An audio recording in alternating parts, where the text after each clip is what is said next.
नमस्कार साथियों। कैसे हैं आप सब? उम्मीद करता हूं आप सभी अच्छे होंगे।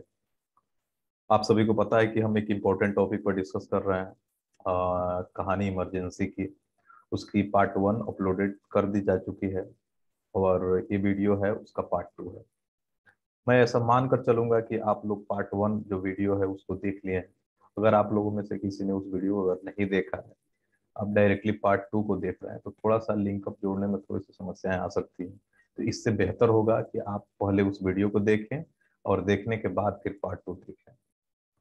तो इस वीडियो में जनरली हम यह पढ़ने का प्रयास करेंगे कि 1973 के बाद और 1974 इस 2 साल में क्या घटनाएं घट रही थी, जो कुल मिलाकर के भविष्य में इमरजेंसी की कुछ रूपरेखा को तैयार करे।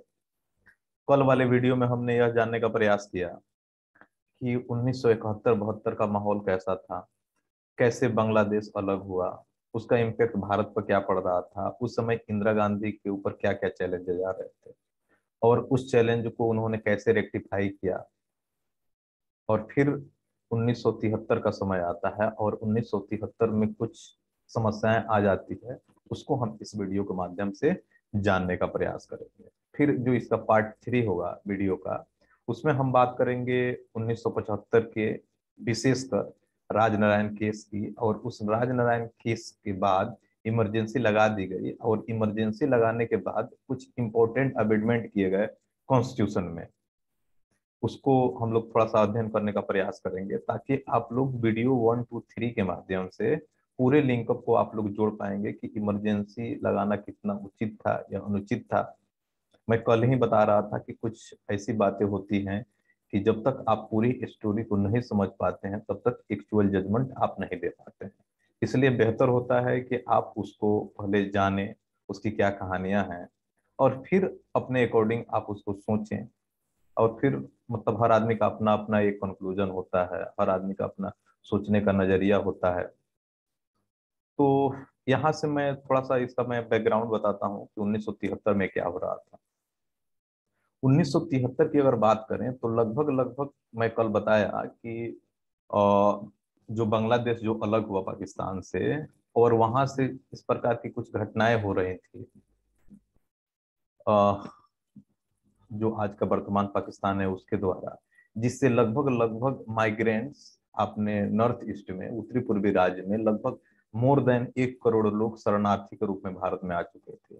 तो उनको रहने का, उनकी फूड का, और यहाँ पर जो स्टेट वाले लोग हो सकते हैं अरुणाचल प्रदेश, असम, मणिपुर, ये स्टेट वाले उसका अपोज कर रहे थे कि दूसरे देश के लोग यहाँ पर आकर के मतलब यहाँ हमारे संसाधनों का प्रयोग करेंगे तो हमारे यूज में थोड़ी सी कमी होगी। उनकी भी बात सही है। तो ये जो भी उस समय की जो वर्तमान सरकार थी, तो इस सरकार के लिए थोड़ा सा चैलेंजेस हो ही जाता है कि आप लोगों को समझाएं उन लोगों को, क्योंकि आपको इंटरनेशनल रिलेशन भी बना के रखने होते हैं। क्योंकि आप इंटरनेशनल रिलेशन अगर अच्छे बना के रखेंगे तो आपका ट्रेड और अगल बगल के जो भी मतलब एक पॉजिटिव डिप्लोमेसी का मैसेज देता है आपका, मतलब जो भी आपके जो भी नेबर कंट्री हैं, पड़ोसी देश हैं, उनके साथ अगर आप एक बेहतर रिलेशन होता है तो उसका इम्पैक्ट वर्ल्ड ऑर्डर पर अच्छा पड़ता है, आपकी छवि अच्छी बनती है।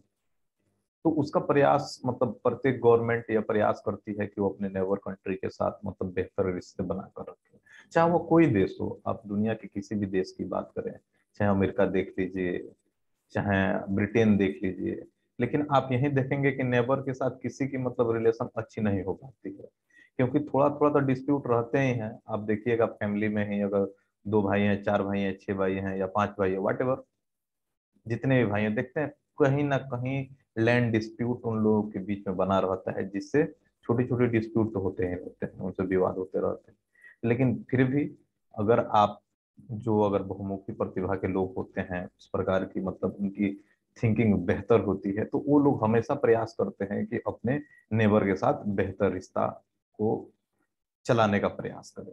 तो वही बात है कि 1973 के समय लगभग 1 करोड़ से ज्यादा लोग भारत में आ चुके थे, जो मतलब उस समय इंदिरा गांधी की गवर्नमेंट हुआ करती थी, उनके लिए एक बड़ा चैलेंज था। दूसरी बात करें कि 1973 में एक गल्फ क्राइसिस हुआ था ऑयल को लेकर के, तो वहां पर इन मतलब जो जितनी तेल की सप्लाई हो रही थी, वह सप्लाई पूरे वर्ल्ड ऑर्डर में नहीं हो पा रहा था, जिससे मतलब तेल की सप्लाई, चाहे वो भारत हो गया, चाहे पाकिस्तान हो गया, बांग्लादेश हो गया, चाइना हो गया, इस सब देशों में बेहतर तरीका से तेल नहीं आ रहे थे। तो जब किसी भी प्रोडक्ट की अगर सप्लाई नहीं होती है तो डिमांड बढ़ जाती है। जब डिमांड बढ़ेगी तो उसकी प्राइस बढ़ जाएगा। जब प्राइस बढ़ेगा तो ऑब्वियसली बात है कि इन्फ्लेशन बढ़ेगा। तो उस समय की अगर बात करें तो उस समय 1973 में इन्फ्लेशन रेट लगभग लगभग 20% से ज्यादा हो गया था। तो आप इसे अंदाजा लगा सकते हैं कि महंगाई अपनी चरम सीमा पर जा चुकी थी। उसी समय कुछ कुछ ऐसे पार्ट थे भारत के, कुछ ऐसे राज्य थे जिसमें फैमाइन आ चुका था, अकाल पड़ रहे थे। लोगों की मतलब उस साल का जो उपज था एग्रीकल्चर का, किसानों का, वह बेहतर नहीं हो पा रहा था। तो किसान भी वहां पर काफी हद तक बहुत परेशान थे 1973 की अगर मैं बात करूं। उसके बाद 1973-74 की अगर मैं बात करूं तो एक प्रोजेक्ट इनके द्वारा, इंदिरा गांधी के द्वारा चलाया गया था, आप लोग इससे वाकिफ होंगे। इस्माइल बुद्धा, पोखरण में परीक्षण किया गया, एक मतलब एटॉमिक एनर्जी को लेकर के एक छोटी प्रयास थी, लेकिन छोटी प्रयास थी लेकिन वो सक्सेस रहा था। और सक्सेस रहने के बाद कुछ मतलब क्योंकि बहुत सारे टर्म्स एंड कंडीशन होते हैं एटॉमिक एनर्जी को लेकर के कि आपको ये नहीं करने हैं, वो नहीं करने हैं। अगर आप एटॉमिक एनर्जी का अगर रिसर्च कर रहे हैं तो आपको बहुत प्रकार के मतलब ट्रीटी पर साइन करने होते हैं। एनपीटी हो गया, सीटीपीटी हो गया। तो ये सारी चीजें जो होती हैं आपको ध्यान रखना पड़ता है। और आप उसको अगर फॉलो अप नहीं करते हैं तो जो बड़े बड़े देश हैं जिनकी मतलब जीडीपी काफी ज्यादा है, उनसे डिपेंडेंसी है वर्ल्ड ऑर्डर का, ट्रेड का, उसमें आप भी शामिल हैं। तो कुल मिलाकर के आपकी डिपेंडेंसी मतलब किसी दूसरे देश पर जरूर बनी रहती है, एक दूसरे से जरूर बना रहता है। किसी के पास मतलब मेरे ख्याल से वहां पर कुछ ट्रेड करने के लिए अगर कुछ वस्तुएं हैं तो आपके पास मतलब वुमेन पावर है, तो आपको पैसे चाहिए तो आप वहां जाकर वर्क कर सकते हैं। और उनको मतलब अपने काम कराने हैं, उनके पास वो, जो भी मतलब ह्यूमन एम्पावरमेंट नहीं है तो उनको जरूरत है आपकी। इसलिए मतलब वर्ल्ड स्तर पर भी मतलब इतना जरूरत रहता है कि एक दूसरे को हाथ में लाकर आप चले। तो कुल मिलाकर के मतलब इंदिरा गांधी के समय, उस समय इस प्रकार की कुछ जटिल कहानियां चल रही थी। ये तो हुआ वर्ल्ड स्तर की बातें। लेकिन भारत के आंतरिक स्तर पे कुछ मतलब एक प्रकार का काफी जटिल समस्या उभर रहा था, जिसको आप गुजरात, बिहार और रेलवे हड़ताल के रूप में जानते हैं। अब बिहार के बारे में थोड़ा सा हम लोग जानने का प्रयास करेंगे, और गुजरात में क्या हो रहा था उसको जानने का प्रयास करेंगे, और रेलवे हड़ताल हो रहा था। इस सारे हड़ताल जो थे, ये सारी समस्याएं जो थे, वो इंदिरा गांधी के पॉलिटिकल करियर पर किस प्रकार इम्पैक्ट डाल रहे थे, इसको समझना काफी इंपॉर्टेंट हो जाता है। तो उस सिलसिले में पहले मैं प्रयास करूंगा आप लोगों को बताने के लिए कि गुजरात में क्या चल रहा था। तो गुजरात में जो उस समय का जो आंदोलन था, उस आंदोलन को लीड करने वाले थे मोरारजी देसाई। आप लोग उस नाम से वाकिफ होंगे। मोरारजी देसाई जो थे उस समय के उभरते हुए लीडर थे, और वह प्रयास कर रहे थे जब जवाहरलाल नेहरू जब डेथ की 1964 में, उसके बाद वो प्रयास कर रहे थे कि मतलब वो इस देश के पीएम बने। लेकिन कुछ ना कुछ समस्याएं आ रही थी जिसकी वजह से उनकी मतलब जो पार्टियां थी, उस पार्टी के मेंबर लोग जो थे, उस पार्टी के जो अध्यक्ष हुआ करते थे, उन लोगों ने इनका सपोर्ट नहीं किया। और फिर आप लोगों को जैसे पता होगा कि जवाहरलाल नेहरू के बाद लाल बहादुर शास्त्री, और लाल बहादुर शास्त्री के बाद इंदिरा गांधी को मतलब प्राइम मिनिस्टर बनाया जाता है। इससे वो परेशान थे। और जब इंदिरा गांधी को जब प्राइम मिनिस्टर बनाया गया तो वो हमेशा यह प्रयासरत थे कि मतलब इनको क्रिटिसाइज करें। उसी समय गुजरात के मतलब सीएम हुआ करते थे चिमन भाई पटेल, मेरे ख्याल से नाम था उनका। उनसे जो गुजरात की जो भी लोग थे वो लोग खुश नहीं थे। और उसी समय 1973 में ही फरवरी मार्च की मैं बात करूं, सरकार के द्वारा एजुकेशन सेक्टर में जैसे मतलब कुछ रिफॉर्म किया गया।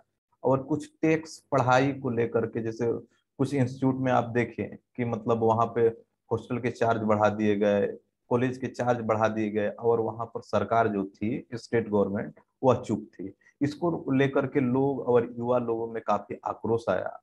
और मोरारजी देसाई कहीं ना कहीं यही सोच रहे थे कि मतलब मुझे कुछ ना कुछ मतलब ऐसे चांसेस मिले कि मैं एक क्रांति का मतलब आगाज करूं। और उस समय मौका भी था और पॉइंट भी मिल गया था इनको, और लोग भी साथ थे। तो उन्होंने धरना प्रदर्शन शुरू कर दिया और ऐसा डिमांड किया कि वहां की जो विधानसभा है उसकी भंग कर दिया जाए, सरकार को इस्तीफा देने के लिए मजबूर किया जाए। लेकिन इंदिरा गांधी को उन्होंने काफी मजबूर किया, लेकिन मजबूर करने के बाद पहले तो इंदिरा गांधी तैयार नहीं हुई विधानसभा को मतलब कोलैप्स करने के लिए। लेकिन लास्टली वह इतना मतलब अपने जो आक्रोश था, क्रांति था, लोगों तक उन्होंने अपनी पहुंच बना लिया था मोरारजी देसाई ने, कि लास्ट में इंदिरा गांधी को घुटना टेकने पड़ा। और घुटना टेकने के बाद वहां की मतलब विधानसभा को भंग करना पड़ा। और कुल मिला के अगर देखें तो उस समय जो मोरारजी देसाई के द्वारा जो यह आंदोलन चलाया जा रहा था, उस आंदोलन को लोग मन सामान्य तौर पर नव निर्माण आंदोलन का नाम लेते हैं, नव निर्माण आंदोलन का एक नाम देने का प्रयास करते हैं। तो कभी एग्जाम वगैरह में या कहीं इंटरव्यू वगैरह में आपसे इस प्रकार की बातें पूछा जाता है कि नव निर्माण आंदोलन किससे जुड़ा है, तो थोड़ा सा आप इस बात को ध्यान रखेंगे। तो कुल मिलाकर के अगर मैं कहूँ तो ये कहानी कुछ था मतलब गुजरात का। और गुजरात के इसी समय एक और अमेंडमेंट किया गया, मैं उसको थोड़ा सा आप लोगों को बता दूं। कॉन्स्टिट्यूशन अमेंडमेंट किया गया आपका 33। इसमें क्या किया गया, इस मतलब इस कॉन्स्टिट्यूशन अमेंडमेंट, इस संविधान संशोधन लाने का क्या मतलब क्या था। देखिए गुजरात में इस प्रकार के जो आंदोलन हो रहे थे तो जबरन प्रयास किया जा रहा था, जितने भी एमएलए, जितने भी विधायक हैं, उनसे जबरन इस्तीफा दिलाने का प्रयास किया जा रहा था।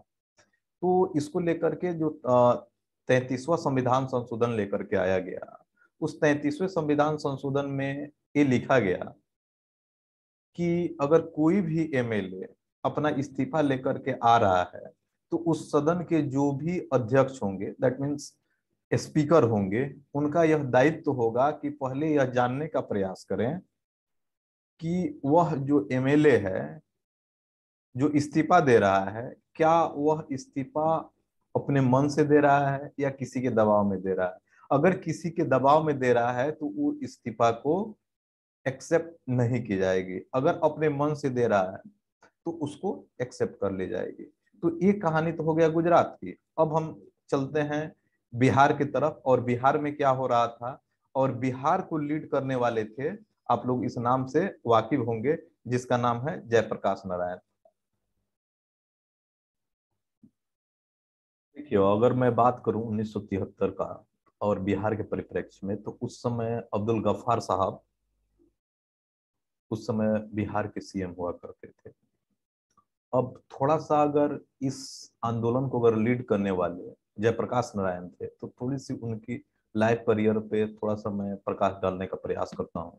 देखिए जेपी जो थे, जयप्रकाश नारायण, वह गांधीवादी विचारधारा से प्रेरित थे। और जिस प्रकार गांधी चाहते थे, जिस प्रकार आप गांधी की फिलोसफी पढ़ते हैं, कि वह डेमोक्रेसी को तो चाहते हैं, लेकिन डेमोक्रेसी कैसे चाहते हैं, जिस प्रकार का अभी का जो पंचायती राज सिस्टम है, उस प्रकार से जयप्रकाश नारायण या महात्मा गांधी दोनों चाहते थे कि उस प्रकार का सिस्टम भारत में लाया जाए। आज की जो डेमोक्रेसी है, उस डेमोक्रेसी को ना ही जयप्रकाश नारायण अच्छा से सपोर्ट करने का प्रयास कर रहे थे और ना ही महात्मा गांधी।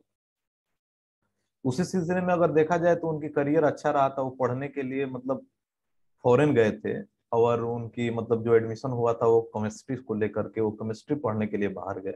लेकिन ड्यू टू फाइनेंशियल इशू उनको मतलब भारत आना पड़ा। और जब वो भारत आए तो भारत आने के बाद उन्होंने सोशियोलॉजी का अध्ययन किया। और सोशियोलॉजी का अध्ययन करने के बाद जब आप सोशियोलॉजी पढ़ते हैं तो उसमें बहुत सारे दार्शनिक फिलोसफर को पढ़ने होते हैं, उनकी थीसिस पढ़ने होते हैं। तो उसी में जैसे मैं कुछ दार्शनिक का नाम लूंगा, जैसे इमैनुअल कांट हो गए, कार्ल मार्क्स हो गए, बेंथम हो गए। तो उसी में अब हर प्रकार के लोग होते हैं कि इनकी माइंड सेट किससे मैच करती है। तो उन्होंने, जेपी ने जब पढ़ना शुरू किया तो उनको कार्ल मार्क्स की नीति बहुत अच्छा लगा। जब आप कार्ल मार्क्स को पढ़ते हैं तो कार्ल मार्क्स डेमोक्रेसी का तो अपोज करता है, वह समाजवाद की तरफ अपने आप को मतलब आगे बढ़ाने का प्रयास करता है। वह किसी सरकार को मानता ही नहीं है मार्क्सवाद।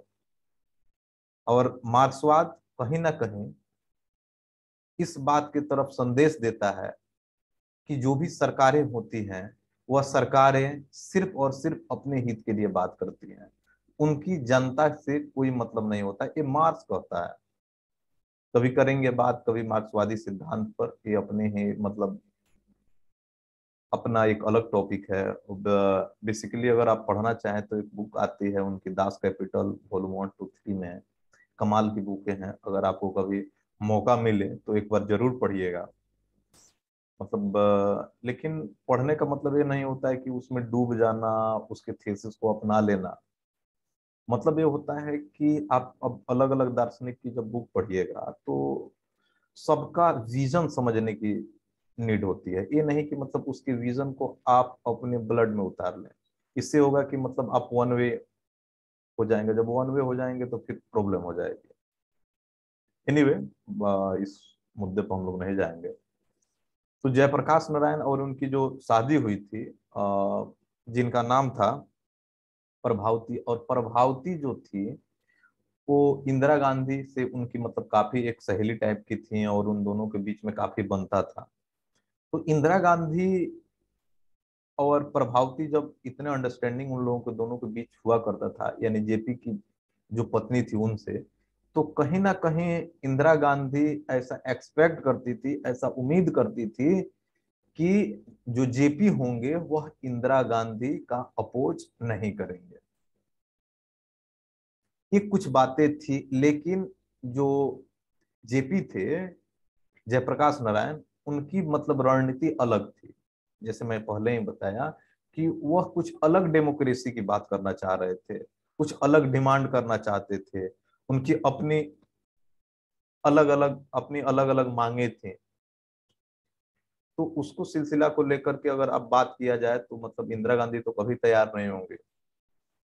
तो यही था कि मतलब 1973 के मार्च में जो अब्दुल गफ्फार साहब की जो गवर्नमेंट थी, जो सीएम थे बिहार के, उससे लोग खुश नहीं थे। कुछ समस्याएं आ रही थी, बच्चों को जॉब नहीं लग रहा था, अनएम्प्लॉयमेंट जो था वह बढ़ रहा था, हेल्थ इंफ्रास्ट्रक्चर अच्छा नहीं हो रहा था, अगल बगल दंगे हो रहे थे। तो उस समय जो छात्र यूनियन का बनना तय हुआ, और उस छात्र यूनियन के जैसे सुशील कुमार मोदी हो गए, लालू प्रसाद यादव हो गए, और रामविलास पासवान हो गए, ये लोग उभरते हुए नेता थे। और उन्होंने उस छात्र संघ को बनाया, और बनाने के बाद मतलब जो विधानसभा है उस विधानसभा को घेर करके मतलब काफी जुलूस निकाले गए। वहां पर बहुत सारे मतलब ऐसी घटनाएं हुई, और घटनाएं होने के बाद मतलब सरकार ने इसका मतलब कठोरता से इसको कंट्रोल करने का प्रयास किया।